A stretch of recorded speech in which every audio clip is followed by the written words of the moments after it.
நாலாவது, உங்களுக்கு இருக்கிற ஃப்ரெண்டு, உங்களுக்கு இருக்கிற நண்பன் நல்லவனா? உங்க ஃப்ரெண்டு நல்லவனா? ஹலோ ஹலோ ஹலோ, கேக்குதா உங்களுக்கு சொல்றது? உங்க ஃப்ரெண்டு நல்லவனா கெட்டவனா? அதான் இந்த சிகரெட் அடிக்கிறாங்க பாருங்களேன், 90% பேர் சிகரெட் அடிச்சவங்க அவங்க அடிச்ச முதல் சிகரெட் வந்து இலவசமா பெற்றுக்கொண்டாங்க.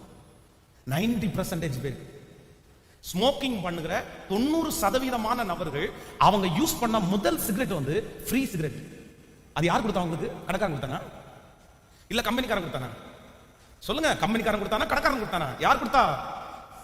அவன் ஃப்ரெண்டு தான் கொடுத்தான், அவனுக்கு நெருங்கின நண்பன் தான் கொடுத்தான்.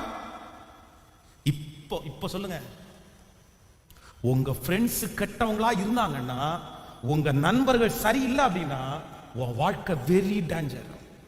அதான் போன வாரம் நண்பர்கள் ஜாக்கிரதை அப்படின்ற செய்தியை நான் பேசினேன். அதை நீங்க யூடியூப்ல இருக்க நீங்க கேட்டு பாருங்க.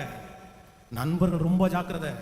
அம்னோனுடைய வாழ்க்கையில ராஜகுமாரனை கொன்னதே யார் அப்படின்னா ஃப்ரெண்டு தாங்க அவனை கொன்னுட்டான். உன் ஃப்ரெண்டாலே நீ அழிஞ்சிருவ, ரொம்ப ஜாக்கிரதை. உன் ஃப்ரெண்டு உன்னை நரகத்துல தள்ளிட்டு தான் அடுத்த வேலை பார்ப்பான். அவன் பொழைச்சுக்குவான், அவனுக்கு மனசாட்சி இல்ல, அவன் பொழைச்சுக்குவான், அவனுக்கு எந்த பாவத்தை குறிச்ச உணர்வு இல்லை, அவன் பொழைச்சுக்குவான். அவன் அப்பா பெரிய ஆளு, அவங்க அம்மா பெரிய ஆளு, அவனுக்கு வசதி இருக்கு, அவனுக்கு திறமை இருக்குது, அவன் யாரை ஏமாத்தி வேணாலும் பொழைப்பான். ஆனா நீ பொழைப்பியா? உன்னால அவனை மாதிரி பொய் சொல்ல முடியுமா? உன்னால அவனை மாதிரி கெட்ட வார்த்தை பேச முடியுமா? உன்னால அவனை மாதிரி ஏமாத்த முடியுமா? உன்னால ஏமாத்த முடியாதுப்பா. நீ தப்பு பண்றவன் தான், ஆனா அவ அளவுக்கு நீ கெட்டவன் கிடையாது, நீ அவ அளவுக்கு மோசம் கிடையாது. உன்னுடைய இருதயத்தினுடைய கார்னர்ல ஒரு ஈரம் இருந்துட்டே இருக்குது. உங்க அம்மாவை குறிச்சு, அப்பாவை குறிச்சு, சர்ச்சை குறிச்சு, பைபிளை குறிச்சு, ஆண்டவரை குறிச்சு ஈரம் இருந்துட்டே இருக்கு. சோ அவன் அளவுக்கு நீ தீவிரமா எதையுமே செய்ய முடியாது. அவன் உன்னை குழியில தள்ளிட்டு அவன் நல்லவன் ஆயிடுவான். அவனுக்கு அது பெரிய விஷயம் இல்லை, நீ சிக்கல்ல மாட்டிக்குவ. ஃப்ரெண்ட்ஸ், ஜாக்கிரதை ஜாக்கிரதை. நாளைக்கு மாத்திடுவேன்னு சொல்லாத. ஒரு வாரம் எனக்கு டைம் கொடுங்க, எனக்கு காலேஜ் முடிஞ்சிடும், அவ்வளவுதான், அதுக்கப்புறம் அவன் யாரோ நான் யாரோ.